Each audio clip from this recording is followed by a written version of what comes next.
ಅಪ್ಪ ನನಗೆ ಒಂದು ಟೀ ಬ್ರೇಕ್ ಬೇಕಿತ್ತು. ಯಾಕೆಂದರೆ ನಮ್ಮ ಋತು ಮಾತಾಡ್ತಾಳೆ ಬಡ ಬಡ ಬಡ ಬಡ ಅಕ್ಕ ಅದೊಂದು ಈಗ ಹಾಕೋದು.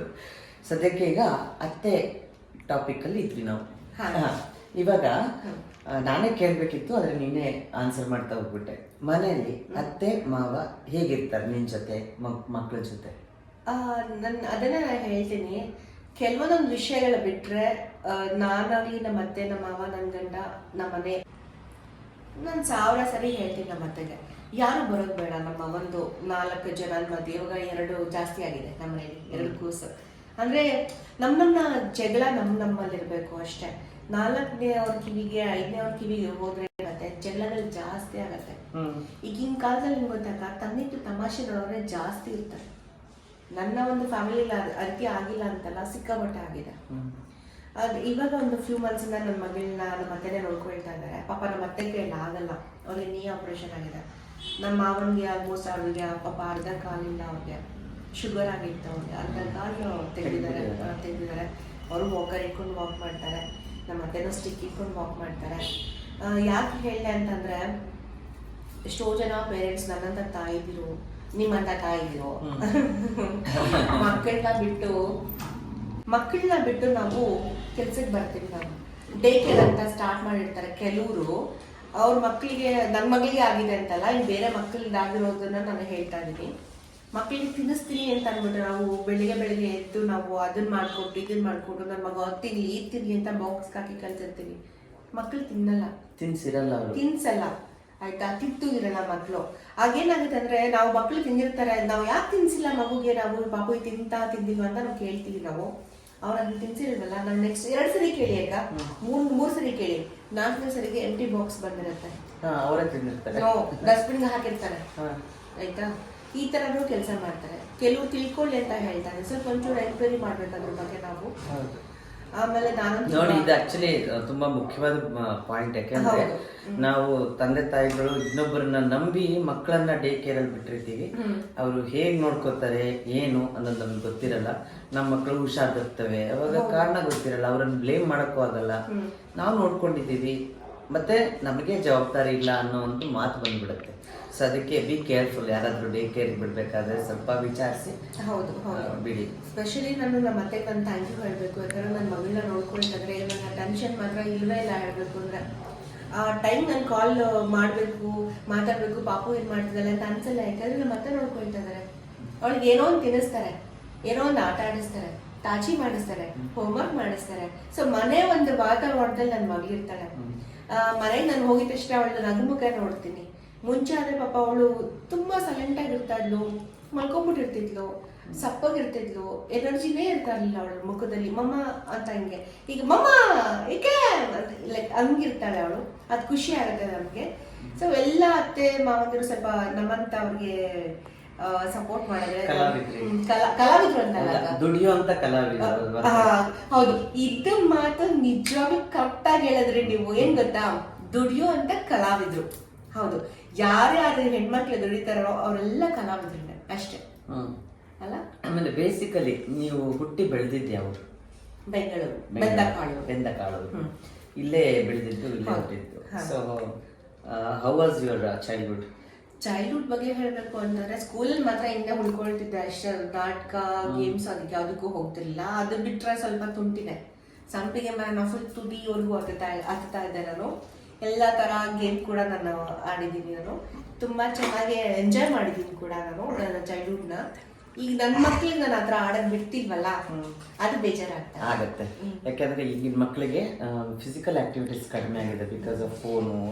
ಇನ್ನೊಂದು ಹೇಳ್ಬೇಕು ಅನ್ಕೊಂಡೆ ಅಂದ್ರೆ, ನಮ್ಮ ಮನೆ ಎದುರುಗಡೆ ಒಂದು ಮನೆ ಕಟ್ಟಿದೆ ಅಕ್ಕ. ಎದುರುಗಡೆನೆ ಮನೆ ಕಟ್ಟಿದಂಗೆ ಸ್ವಲ್ಪ ಹಾಕ್ಯಾರ ಪ್ರಾಬ್ಲಮ್ ಇದೆ. ಜೋರ ಮಾತಾಡ್ತಾ ಅಲ್ಲಿ 13 months 14 months ಒಂದು ಬೇಬಿ, 15 months ಒಂದು ಬೇಬಿ ಅಕ್ಕ. ಚಿಕ್ಕ ಮಕ್ಕಳು, ನನ್ನ ಮಕ್ಕಳಿಗಿಂತ ಒಂದು ಫ್ಯೂ ಮಂತ್ಸ್ ದೊಡ್ಡವರು ಅಷ್ಟೇ. ಅದು ಸಿಮೆಂಟ್ ಇದರಲ್ಲಿ ಆಟ ಆಡ್ತಾ ಕುತ್ಕೊಂಡಿದ್ದೆ. ಅವ್ನು ಯಾರೋ ಸೆಲ್ಫಿಯಲ್ಲಿ ಮಣ್ಣೆಲ್ಲ ತೆಗಿತಾ ಇದ್ದಾನೆ. ಅದು ದೂರ ಹೋಗ್ತಾ ಇದೆ. ನಮಗೆ ಒಂದು ನಿಮಿಷ ನಿಂತ್ಕೊಳ್ಳೋಕೆ ಆಗ್ತಿಲ್ಲ, ತುಂಬ ಕೆಮ್ಮು. 14 months ಬೇಬಿ, ನಂದು 15 months ಬೇಬಿ. ಚಿಕ್ಕ ಮಕ್ಕಳುಗಳು ಆ ಮಣ್ಣು ಸಿಮೆಂಟ್ ಇದರಲ್ಲಿ ಆಟ ಆಡ್ತಾ ಕುತ್ಕೊಂಡಿತ್ತು ಮಕ್ಕಳುಗಳು. ಅದು ನೋಡಿ ನನಗೆ ತುಂಬ ಬೇಜಾರಾಯಿತು. ನಾನು ಮತ್ತೆ ಅದನ್ನೇ ಅಂದ್ರೆ, ಅದು ನೋಡಿ ನೀನು ಏನಕ್ಕೆ ಕೊರಗ್ತೀಯಾ, ನೀನು ಒಂದು ಮಗು ಸೇವ್ ಮಾಡ್ಬೋದು, 2 ಮಗು ಸೇವ್ ಮಾಡ್ಬೋದು. ಪ್ರಪಂಚದಲ್ಲಿ ಈ ಥರ ಎಷ್ಟೋ ಜನ ಮಕ್ಳು ಇರ್ತಾರೆ. ಎಲ್ಲರಿಗೂ ನಾವ್ ಏನಾದ್ರು ಹೋಗಿ ಸಹಾಯ ಮಾಡೋಕ್ಕಾಗುತ್ತಾ? ನಾನು ಇದನ್ನ ಅಗ್ರಿ ಮಾಡ್ತೀನಿ. ಯಾಕೆಂತಂದ್ರೆ ನಾವು 1 ಮಗು 2 ಮಗು ಸೇವ್ ಮಾಡ್ಬೋದು. ಆದ್ರೆ ಆ ಮಕ್ಕಳು ಇದಾರಲ್ಲ, ಮನೆ ಕಟ್ಟೋರು ಅಂದ್ರೆ ಕೆಲ್ಸಕ್ಕೆ ಬರೋಂತ ಮಕ್ಕಳು, ತಂದೆ ತಾಯಿಗಳು ಅವ್ರ ಮಕ್ಕಳನ್ನ ಕರ್ಕೊಂಡ್ಬಂದು ಬಿಡ್ತಾರಲ್ಲ, ಅವು ಆ ಧೂಳಿಗೆ, ಆ ಕೆಲ್ಸಕ್ಕೆ, ಆ ಪರಿಸರಕ್ಕೆ ಹೊಂದ್ಕೊಂಡ್ಬಿಟ್ಟಿರ್ತವೆ. ನಮ್ಮ ಮಕ್ಕಳಿಗೆ ಬರೋ ಕಾಯಿಲೆಗಳಿದಾವಲ್ಲ, ಫ್ರೀಕ್ವೆಂಟ್ ಆಗಿ ಬರ್ತಾ ಇರ್ತವೆ. ಬಟ್ ಅವಕ್ಕೆ ಬರೋದೇ ಇಲ್ಲ. ಅಂದ್ರೆ ಬರೋದಿಲ್ಲ ಇನ್ ದ ಸೆನ್ಸ್ ಅವರಷ್ಟು ಗಟ್ಟಿಯಾಗಿರ್ತಾರೆ ಅಂತ. ಆಮೇಲೆ ಏನ್ ಸಿಗುತ್ತೋ ಅದು ತಿಂತಾರೆ. ಹೌದು, ನಾವು ತುಂಬಾ ಸೂಕ್ಷ್ಮವಾಗಿ ಬೆಳೆಸ್ತೀವಿ ನಮ್ಮ ಮಕ್ಕಳನ್ನ. ಎಕ್ಸಾಂಪಲ್ ನನ್ನ ಪಾಪುನೇ ಮ್ಯಾಟ್ ಮೇಲೆ ಬಿಟ್ಟಿರ್ತೀನಿ, ಒಂಚೂರು ಕೆರಡೋಗಿದ ತಕ್ಷಣ ಅಯ್ಯೋ ಇನ್ಫೆಕ್ಷನ್ ಆಗೋಗುತ್ತೆ, ಸರಿ ಧೂಳಿದೆ ಸಿಕ್ಕಾಪಟ್ಟೆ ಅಂತ ನಾವ್ ಹೇಳ್ತೀವಿ.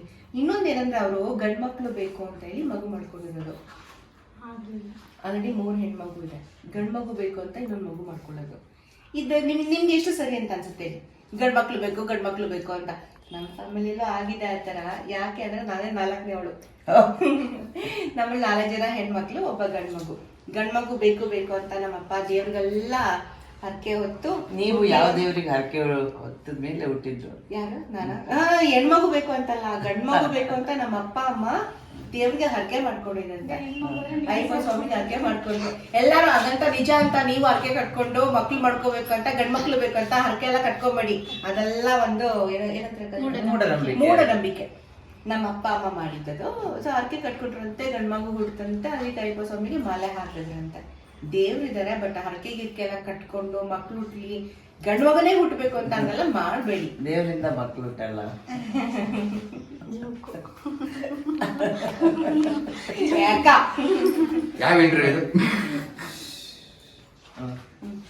ಸೊ ಈಗ ನಿಮ್ಮಲ್ಲಿ ಒಂದು ಅಪರೂಪದ ಪ್ರತಿಭೆ ನಿಮ್ಮ ಒಳಗಡೆ ಇದೆ ಅಂತ ನನಗೆ ಗೊತ್ತು. ಆದ್ರೆ ನಮ್ಮ ಪ್ರೇಕ್ಷಕರಿಗೂ ಗೊತ್ತಾಗ್ಬೇಕಲ್ಲ, ನೀವು ಇಲ್ಲೇನೋ ಆಪರೇಷನ್ ಮಾಡಿಸ್ಕೊಂಡು ವಜ್ರ ಇಟ್ಕೊಂಡಿದ್ದೀರಾ ಅಂತ. ತಲತಲಾಂತರದಿಂದ ಬಂದಿರುವಂತ ಒಂದು ಡೈಮಂಡ್ ಇದು. ಜೋರಾಗಿ ಹೇಳಿ. ತಲತಲಾಂತರದಿಂದ ಬಂದಿರುವಂತ ಡೈಮಂಡ್ ಇದು, ಅದು ಇಲ್ಲಿದೆ. ಅದನ್ನ ಯಾಕೆ ಹಾಕ್ಸ್ಕೊಂಡಿದ್ದಾರೆ ಅಂತ ಅವರು ಹೇಳ್ತಾರೆ. ನಮಸ್ಕಾರ ವೀಕ್ಷಕರಿಗೆಲ್ಲ, ಎಲ್ಲರೂ ಚೆನ್ನಾಗಿದ್ದೀರಾ? ನಾನು ತುಂಬಾ ಚೆನ್ನಾಗಿದ್ದೀನಿ, ನೀವು ಚೆನ್ನಾಗಿದ್ದೀರಾ ಅಂತ ನಾನು ಅನ್ಕೊಳ್ತೀನಿ. ಇವರು ಭವಾನಿ ಪ್ರಕಾಶ್ ಅಂತ ಒಂದು ಸಣ್ಣದಾಗಿ ಒಂದು ಯೂಟ್ಯೂಬ್ನ ಸ್ಟಾರ್ಟ್ ಮಾಡಿದ್ದಾರೆ. ಇನ್ನು ಮುಂದೆ ದೊಡ್ಡದಾಗಿ ಬೆಳೀಲಿ ಅಂತ ನಾನು ಆ ದೇವರಲ್ಲಿ ಕೇಳ್ಕೊತೀನಿ. ಸಾಯಿರಾಮ್. ನಿಜವಾಗ್ಲೂ ಆಪರೇಷನ್ ಮಾಡಿ ವಜ್ರ ಇಟ್ಕೊಂಡ್ರ. ಇದು ಹೆಂಗ್ ಬಂತು ಅಂತಂದ್ರೆ, ನಮ್ಮಪ್ಪ ಗವರ್ಮೆಂಟ್ ಎಂಪ್ಲಾಯಿ. ಸೊ ಹಂಗಾಗಿ ಅವ್ರ ಒಂದು ಕೆಲಸದಲ್ಲಿ ಇಯರ್ಲಿ ಒನ್ಸ್ ನಾಟಕ ಮಾಡಬೇಕು. ಅವ್ರ ಶಕುನಿ ಪಾತ್ರ ತುಂಬಾ ಚೆನ್ನಾಗಿ ಮಾಡ್ತಾ ಇದ್ರು. ನನ್ನ ತಮ್ಮನಿಗೆ ಹೇಳ್ಕೊಡ್ತಾ ಇದ್ರು, ಹಿಂಗ್ ಮಾಡ್ಬೇಕು, ಹಂಗ್ ಮಾಡ್ಬೇಕು. ನನ್ನ ಒಂದು ಕಲಾವಿದ ದೇವಿ ನನ್ಗೆ ಒಲ್ದಿದ್ದಾಳೆ. ಸೊ ನನ್ನ ಮಗನಾಗಿ ನೀನು ಕೂಡ ಸ್ವಲ್ಪ ಒಂಚೂರು ಕಲಿಬೇಕು ಅಂತೇಳಿ ಅವ್ನು ಚಿಕ್ಕವನಿಂದ ನನ್ನ ತಮ್ಮನಿಗೆ ನಮ್ಮಪ್ಪ ಹೇಳ್ಕೊಡ್ತಿದ್ರು. ನಾನ್ ಸೆಂಟ್ರಲ್ ಹೋಗ್ಬಿಟ್ಟು ಅಂತ ಅಂದ್ಬಿಟ್ಟು ಹೇಳಕ್ ಸ್ಟಾರ್ಟ್ ಮಾಡಿದೆ. ಅದು ಇಷ್ಟು ದೂರ ಹೇಳ್ಕೊಂಡು ಅಲ್ಲ, ಇದೇ ವಾಯ್ಸಲ್ಲೇ ಮಾತಾಡ್ಬೋದಲ್ಲ, ಯಾಕಂದ್ರೆ ಬೇಸ್ ವಾಯ್ಸಲ್ಲಿ ಮಾತಾಡೋದು ಒಂಥರ ಕಲೆ ಅಂತ ಹೇಳ್ತಾರೆ. ಅದು ಕಲೆ ಅಂತ ಅಲ್ಲ, ಕೆಲವರಿಗೆ ಬೇರೆ ಹಸ್ಕಿ ತರ ಇರುತ್ತೆ, ಇನ್ನೊಬ್ರಿಗೆ ಬೇಸ್ ಇರುತ್ತೆ. ಸೊ ನಿಮಗೆ ತುಂಬಾ ಒಳ್ಳೆ ವಾಯ್ಸ್ ಇದೆ, ಅದರಲ್ಲೇ ಮಾತಾಡ್ಬೋದಲ್ಲ. ತುಂಬಾ ಬೇಸ್ ವಾಯ್ಸ್ ಅಲ್ಲಿ ಮಾತಾಡಿದ್ರೆ ಚೆನ್ನಾಗಿರಲ್ಲ. ಈಗ ನಾನು ಒಂದು ಹುಡುಗಿ ತರ ಮಾತಾಡ್ಬೇಕು, ಒಳ್ಳೆ ಅಂದ್ರೆ ಈಗ ನನಗೆ ಬೇಸ್ ವಾಯ್ಸ್ ಇದೆ, ನಾನು ಹುಡುಗಿ ಅಲ್ವಾ. ನಂಗೆ ಆ ಬೇಸ್ ವಾಯ್ಸ್ ಅಂದ್ರೆ ಜಾಸ್ತಿ ಹೊತ್ತು ಈಗ ಇಷ್ಟು ಮಾತಾಡೋದಲ್ಲ ಅಷ್ಟು ಮಾತಾಡ್ತೀನಿ. ಸುಮ್ಮನೆ ಅದೇ ವಾಯ್ಸ್ ಅಲ್ಲಿ ಮಾತಾಡಿದ್ರೆ ಕ್ರ್ಯಾಕ್ ಆಗ್ಬಿಡುತ್ತೆ. ರ್ಯಾಪಿಡ್ ಫೈರ್ ಫಾಸ್ಟ್ ಮಾಡೋಣ. ಓಕೆ, ಮೊದಲನೇ ಪ್ರಶ್ನೆ ಹೋಯ್ತು. ಇವಾಗ ಹೇಳ್ಕೊಂಡು ಬರ್ಬೇಕು ಮೊದಲನೇ ಪ್ರಶ್ನೆ. ಈಗ ರೆಡ್ ಲಿಪ್ಸ್ಟಿಕ್ ಅಥವಾ ನ್ಯೂಡ? ರೆಡ್. ಟ್ರೆಡಿಷನಲ್ ಸೀರೆನಾ ಅಥವಾ ವೆಸ್ಟರ್ನ್? ನಂಗೆ ಟ್ರೆಡಿಷನಲ್ ತುಂಬಾ ಇಷ್ಟ ಆಗುತ್ತೆ. ಫಸ್ಟ್ ನಾನು ಟ್ರೆಡಿಷನಲ್ ತುಂಬಾ ಇಷ್ಟ. ಟ್ರೆಡಿಷನಲ್. ಸಾಲಿನಲ್ಲಿ ಮೊದಲ ಬೆಂಚ ಕೊನೆಯ ಬೆಂಚ? ಅಕ್ಕ ಕೊನೆ ಬೆಂಚಲ್ಲಿ ಇಷ್ಟಪಡ್ತೀನಿ. ಓಕೆ. ನಿಮಗೆ ಬಿಳಿ ಕೂದಲು ಇಷ್ಟನಾ ಕರಿ ಕೂದಲು ಇಷ್ಟ? ಕರಿ ಕೂದಲು ಇಷ್ಟ. ಹೌದಾ? ಎರಡು ಮಿಕ್ಸ್ ಇರೋದು ಇಷ್ಟ ಆಯ್ತಾ? ಮಳೆ ಬಂದ ದಿನ ಇಷ್ಟನಾ ಅಥವಾ ಬಿಸಿಲಿದ್ದ ದಿನ ಇಷ್ಟನಾ? ಮಳೆ ಬಂದ ದಿನ ಇಷ್ಟ. ಓಕೆ. ಒಂದು ಬ್ಯೂಟಿ ಹ್ಯಾಕ್ ಹೇಳಿ ನಿಮ್ದು. ನನ್ನ ಬ್ಯೂಟಿ ಸೀಕ್ರೆಟ್ ನನ್ನ ಗಂಡನೇ. ಅದು ಪ್ರೇಕ್ಷಕರಿಗೆ ಯೂಸ್ ಆಗಲ್ವಲ್ಲ?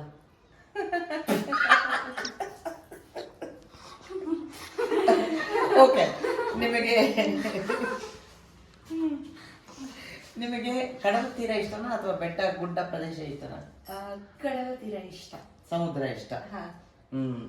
ಕತ್ತೆ. ಕತೆ ನಾನಕ್ಕ ಮತ್ತೆ ಸಮುದ್ರ ತೀರ, ಕತ್ತೆ, ಗೊತ್ತಿಲ್ಲ. Manu love you. Manu love you.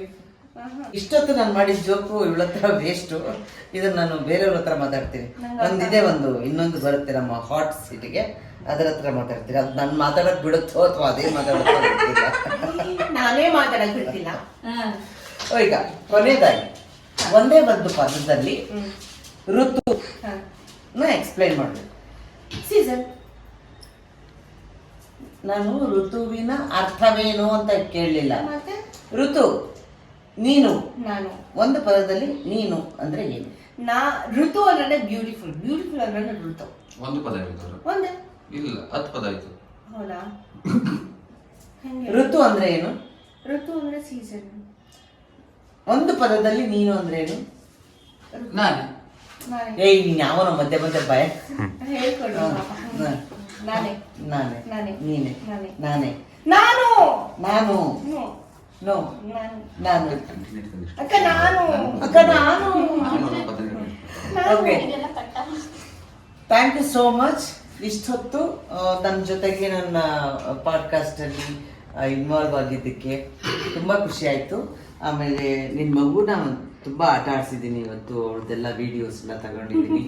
So ನೋಡೋಣ. And thank you so much for life in frames. ಈ ಫ್ರೇಮ್ ಒಳಗಡೆ ಎವ್ರಿ ವಿಮೆನ್, ನಾನು ಇದನ್ನ ಬರೀ ಹೆಣ್ಣುಮಕ್ಕಳು ಅಂತ ಮಾಡ್ತಾ ಇಲ್ಲ, ಎಲ್ಲರ ಜೀವನದಲ್ಲೂ ಒಂದೊಂದು ಫ್ರೇಮ್ಸ್ ಫ್ರೀಸ್ ಆಗಿರುತ್ತೆ, ಅದನ್ನು ಓಪನ್ ಮಾಡೋದು ನನ್ನ ಕೆಲಸ, ಅನಾವರಣಗೊಳಿಸೋದು ನನ್ನ ಕೆಲಸ. Thank you so much. Love you all. Please subscribe ಮಾಡಿ, ಶೇರ್ ಮಾಡಿ ಆ್ಯಂಡ್ ಲೈಕ್ ಮಾಡಿ. ಲೈಕ್ ಮಾಡಿ. ಲೈಕ್ ಅಂದ್ರೆ ಸಬ್ಸ್ಕ್ರೈಬ್ ಮಾಡಿ ಫಸ್ಟ್, ಆಮೇಲೆ ಲೈಕ್ ಮಾಡಿ. Thank you so much.